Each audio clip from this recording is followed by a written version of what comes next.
The wife of one of the Stockton serial killer's victims finally speaks out about the loss of her husband. The war in Ukraine continues as its capital of Kyiv takes on new types of weapons. For a college student, what seemed to be an innocent trip into nature turned into one of the most terrifying events for his life. Broadcasting live from the University of North Texas, this is ntTV News at Noon. Thanks for joining us on ntTV News at Noon. Excuse me, that's a tongue twister there. I'm Janae Blocker. And I'm Alec Rapp. The wife of a man killed by the Stockton serial killer is speaking out for the first time. Marley Ginter has more. The picture I look at the most. Julie Yaw showed me some of her favorite family pictures, each one worth more than it ever was before. Still hard to accept that he's not going to be making any more memories with me and our kids. Still too emotional to talk on camera, her husband Paul was the first victim in the Stockton serial killings, ambushed at a park on Kermit Lane in July. It hurts the fact that somebody didn't even give him a chance to defend himself or anything. Shuli shared 2 children with Paul, her 15-year-old devastated to have lost his dad, who Shuli says was his best friend. Now she hopes out of such grief comes unity. I just hope that this helps people hold their loved ones tighter. It did unify our community, it did unify our city. I talked with Pamela Houston, an advocate with nonprofit Crime Survivors for Safety and Justice. Houston, also a pastor leading this week's city council meeting with prayer, says such fear and loss actually drove the community to come together and track down the suspect. Our hope is that we will continue to move forward unified in any crime, right, in any situation. Hoping the voices that did rise up to bring an arrest will continue making Stockton strong as victims like Shuli remind everyone to honor every day with their loved ones like it's the last. Just know that when they leave to go to the grocery store or to work or just out, there's a chance they won't come back. A woman has been arrested and charged with intoxicated manslaughter in connection to the death of a Dallas police officer last week. According to the Dallas Police Department, Myra Rabola Pinata was intoxicated at 2.5 times higher than the legal limit when she was involved in the wrong-way crash that led to the death of Officer Jacob Arellano. Officer Arellano joined the force in 2019 and will be bestowed with officers by the Dallas Police Department. You know, Janae, I don't know about you, but when I got up this morning, I didn't want to get out of bed. It was so cold. Oh, yeah. I agree. Yeah, this cold front really snuck up on us the past couple of days, but I love it. I hope the cooler weather is here to stay. Our weather anchor, Peter Rabel, has more on that. Peter? Thanks, guys. So right now we are looking at some cooler conditions today.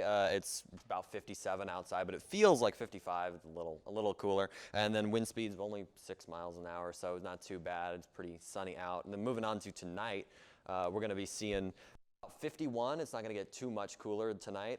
It's actually going to feel like 52, so it's going to feel a little warmer.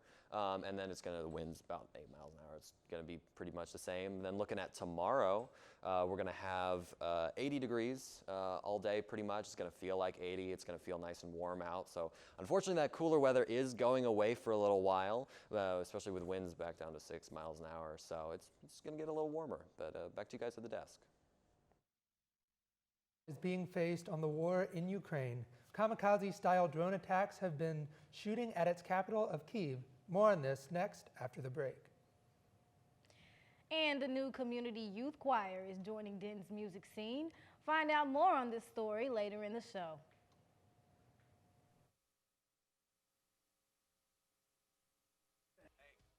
Didn't see you there. Just finished my 100th rep. You ready to train? Yeah! You got your weights? Yeah! You got your energy drink? Of course! You got time to go to the Pole Recreation Center? Yeah, what? Listen, I didn't even graduate high school. I can't teach for the life of me. Instead, UNT is offering workout classes at a moderate pace, including yoga, cycling, Pilates, and more. Don't rely on your dad's old workout videos. Check out the UNT Rec Center today.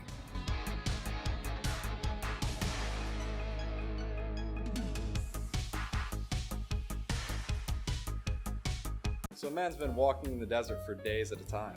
He finally comes across a bar and orders a Coke. That's not funny. Eh? Eh?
Multiple explosions throughout Kyiv carried out by the kamikaze drones are killing at least 4 and injuring several others.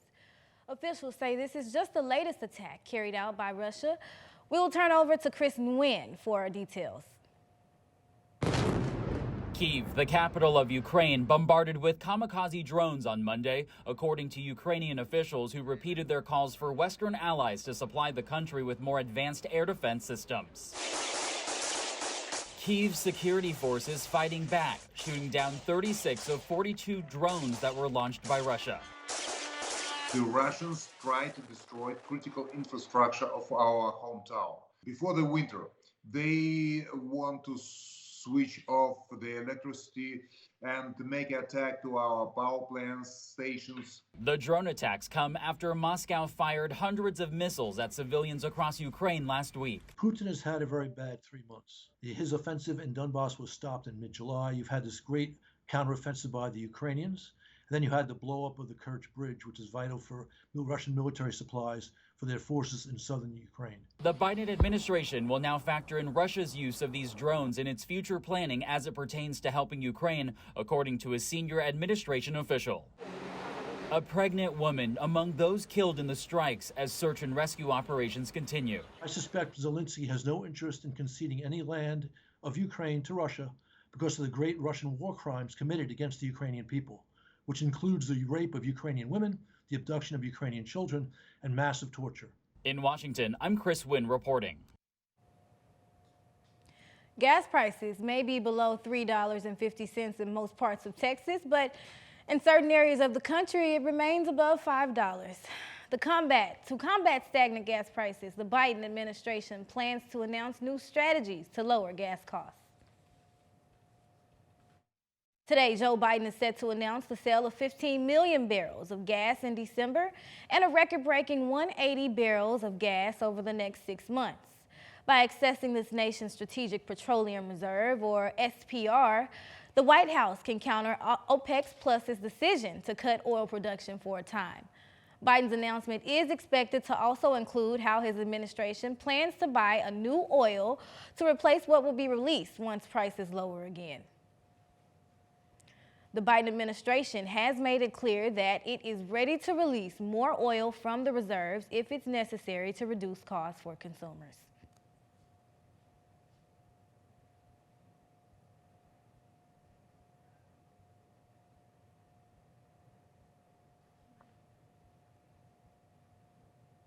Things may be cooling down outside, but they are definitely heating up on the debate podium. With elections just 3 weeks away, candidates across the country who are gubernatorial nominees like Georgia's Stacey Abrams, are beginning to become targets of the debate as they fight for their chance in office. Abrams challenged Governor Kemp's belief in voter suppression and gun rights. In the Ohio Senate race, Democratic Congressman Tim Ryan also faces a heated debate, with public figure J.D. Vance saying he should, quote, move back to San Francisco. For Texans looking to be a part of the early voting wave, polls open on October 24th and close on November 4th, just ahead of Election Day on November 8th. Voters can participate in any elections in the county which they are registered in poll times, different based on which counties you are voting in. So be sure to check your county's website for voting time information. Voting registration can and will be closed on October 11th, but you can confirm your registration and verify the county you are registered in at texas.gov. You know, that's great news, Janae. I plan to vote on Halloween Day in costume, but I wonder, am I going to have to throw a coat on over my red Power Rangers suit? Oh, you just might. I have no idea, Alec, but I bet weather anchor Peter does. What's the forecast, Peter?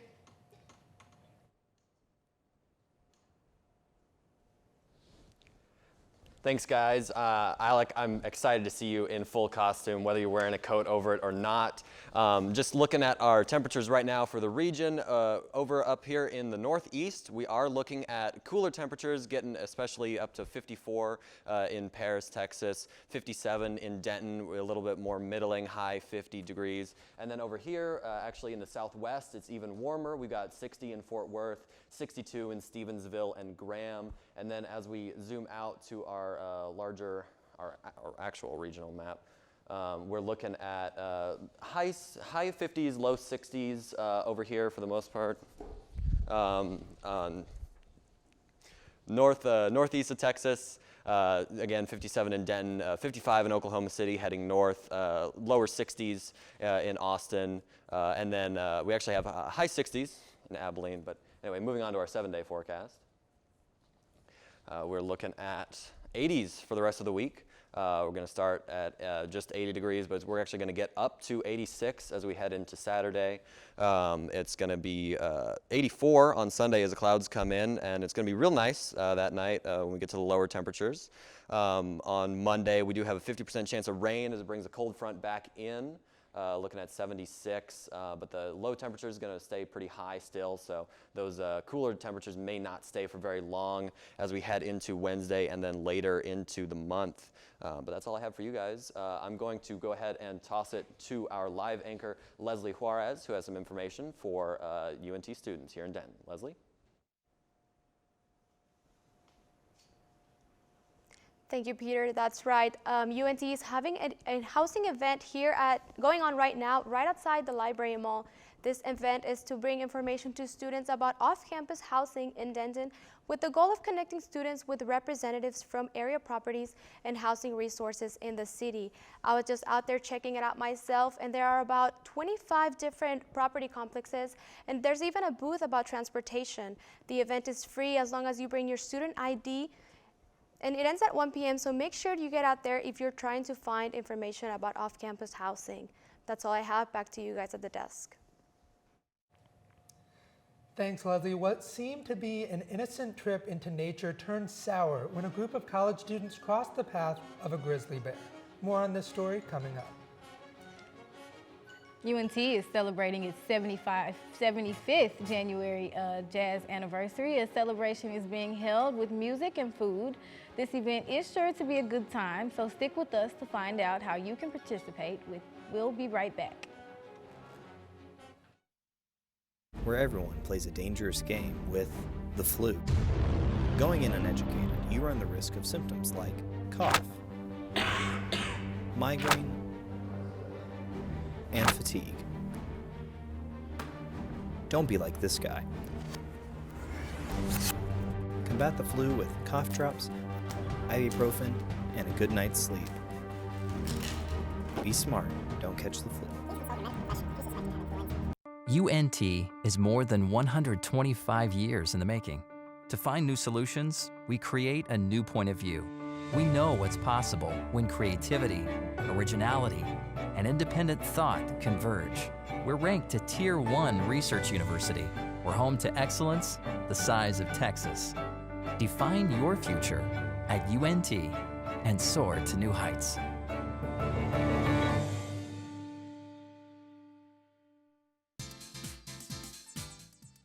Oh, hey, didn't see you there. Let's get started. This is a motor vehicle. This is the blinker mechanism. To use it, push it up for the right blinker and down to go left. You're welcome. It was easy.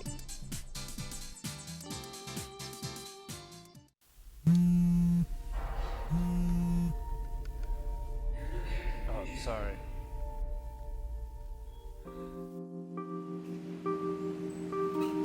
Oh, sorry, man. Oh, sorry.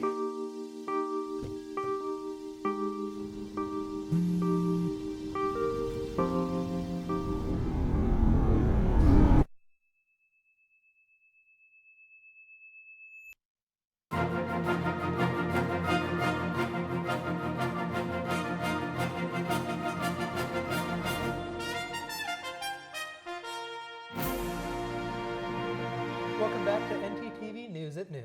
Thank you so much for sticking with us. A North Texas alumni is returning to Denton and is looking for students to audition for his new youth choir, which he will teach girls and boys choral and other music productions. Dylan Downey is seeking 3rd through 8th graders and has scholarship opportunities to those who need financial help. He will also work with children who are disabled. For more information, contact D. Downey at dentoncommunityoutchoirs.org or visit the organization's website. I absolutely cannot wait until homecoming personally. I love this time of the year. The Student Event Center here is one of the most fun places you can go, and every week here they're probably going to have something for us to do. Last night, we had the opportunity to check out UPC's Glow Games events where students participated in various games with a neon-themed event. Every event UPC puts on is hosted on campus, so be sure to check them out. Tomorrow night, UPC will be hosting a concert featured by the band Honey. The event will be hosted at the Library Mall tomorrow night at 8 p.m., so be sure to stick around the campus to see them perform. Speaking of fun events, we had one of our own ntTV reporters go and check out an up-and-coming artist at the State Fair, who has a modern twist to a cultural icon. Take a look. As the Spanish classics blast through the atmosphere, paper picado banners hang across the ceilings. Guests of the State Fair are welcomed by not only the vendors, but the larger-than-life sculptures of the Catrinas. In the mini exhibit that is off to the side, fans of the artwork can meet the creator himself, Alfonso Hernandez, who is also known as the Piñata Man. Hernandez has always had experience with sculpting, but it wasn't until 2016 that he had the opportunity to branch out and experiment with piñata making. With it is because I was able to create something, bigger than what I was planning. It wasn't long after that he connected with Rafael Luna, the producer of Mundo Latino. Rafael Luna's been in that business for, over 20 years. A lot of paper mache artists show up with a piñata that's basically, show, gallery type art, Being at the State Fair is a massive milestone for Hernandez's career. I'm surprised, I'm stunned, I'm like, wow, I did that, and I think people have the same reaction. This is only the beginning. Hernandez expresses that he hopes that as his work grows, he is able to straighten the impact on the Latino community and as well as the piñata making industry. Front of the table, they're not hiding them in the back or nothing. They're just getting a lot better, and they're being brought to the forefront. And that's not something that was there, 2-3 years ago, 5 years ago. I can't wait to see what he has in store for us next year, and rumor has it that he's planning to do do-it-yourself piñata kits. If you guys haven't gotten the chance to check out this amazing exhibit, you need to go to the State Fair because this is the last week to do it. Speaking of, yeah, I need to make my trip to the fair before it closes. I miss it every year, so. Well, it looks like the city of Denton is growing by the second, and with that, new businesses are opening up. Coming to Hickory Street is Lane's Chicken Fingers. This location will be one of several North Texas spots recently opened by the College Station-based franchise, which on top of that plans to open 30 new locations throughout the region in the next 4 years. As far as the Denton location, no opening date has been announced yet. As everyone knows, UNT is known for its music school. And guess what? The school is celebrating its 75th jazz anniversary. Our segment anchor, Chris Goblin, has more for us. Chris? Thank you. Thank you, guys. Celebrating 75 years of the UNT Jazz Studies program, the College of Music will be holding a 3-day anniversary starting tomorrow through Saturday. The celebrations will be held at the Winspear Performance Hall at the Murchison Performing Arts Center. Performances will include a decade band shows from the 1980s to 2010s, ensemble and solo performances, and composer-arranger forums, and more. In addition to those performances, festivities will include a brunch for alumni and a tribute performance for the late alumni Lyle Mays. The program was formed in 1946 and will be the first of its kind in the U.S. Tickets are available online at $75. That's all I have for Seen and Heard. Back to you, Desk. Thanks, Chris. Well, it wasn't a good week for my Dallas Cowboys. They lost to the Philadelphia Eagles on Sunday Night Football. It's not something I enjoy, but this Sunday they got the Lions at home. That's one that they should win. Yeah, and I'm sorry you're so upset about the Cowboys losing. My Vikings won, thank you. Look at the bright side, Alec. This next loss against the Lions won't hurt so bad as now. Well, anyways, let's move on to the actual expert on all things sports, our sports anchor, Jasmine Grace. What do you have for us today? After the break, we'll talk about the start of the NBA season, some NFL owner drama, and a grizzly bear that attacked a college wrestler. So stay with us.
Man, I have all these non-perishable food items, and I don't know what to do with them. I don't have any food at all. Do you have too many non-perishable goods? Yeah. Have you run out of food and can't get any more? Yeah. Well, don't have a cow? Head on down to the UNT Food Pantry. Located behind Crumley Hall and Diamond Eagle Student Resource Center, the Food Pantry is the place for UNT students to get all the food they need. You'll be utterly surprised by all the options they have there. From gluten-free to lactose intolerant, even vegan and vegetarian, they have it all. Go to studentaffairs.unt.edu/food pantry for more information. Move on down to the UNT Food Pantry. So a man's been walking in the desert for days at a time. He finally comes across a bar and orders a Coke. That's not funny. Eh?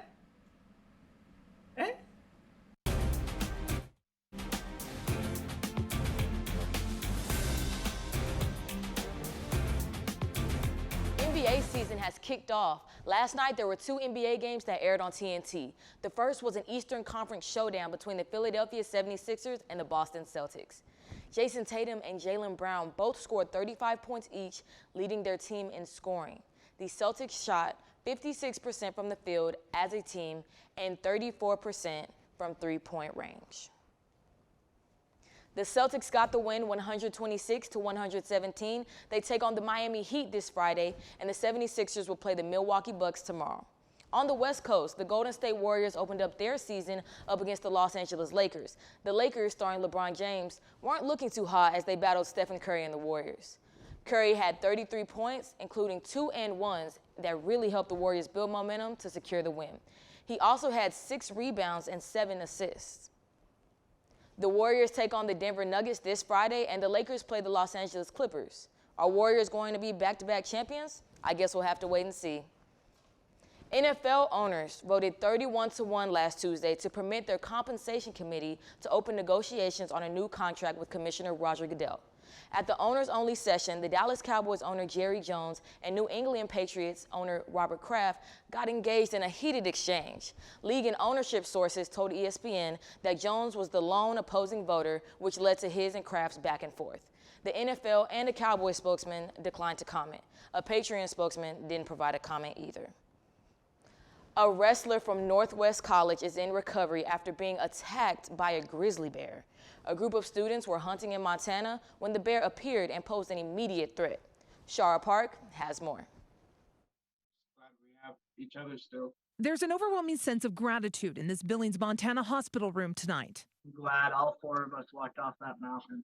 On Saturday, Brady Lowry of Cedar City and 3 of his wrestling teammates from Northwest College were antler hunting near Cody, Wyoming, when 2 of them were suddenly attacked by a grizzly bear. Broke my arm. That was the first thing it got. It bit me on the arm and shook me around, threw me. Lowry says teammate Kendall Cummings began yelling at the bear, trying to get its attention. He then kicked it and pulled at its hair. The bear eventually chased after Cummings. Kind of tackled me and chewed me up a little bit.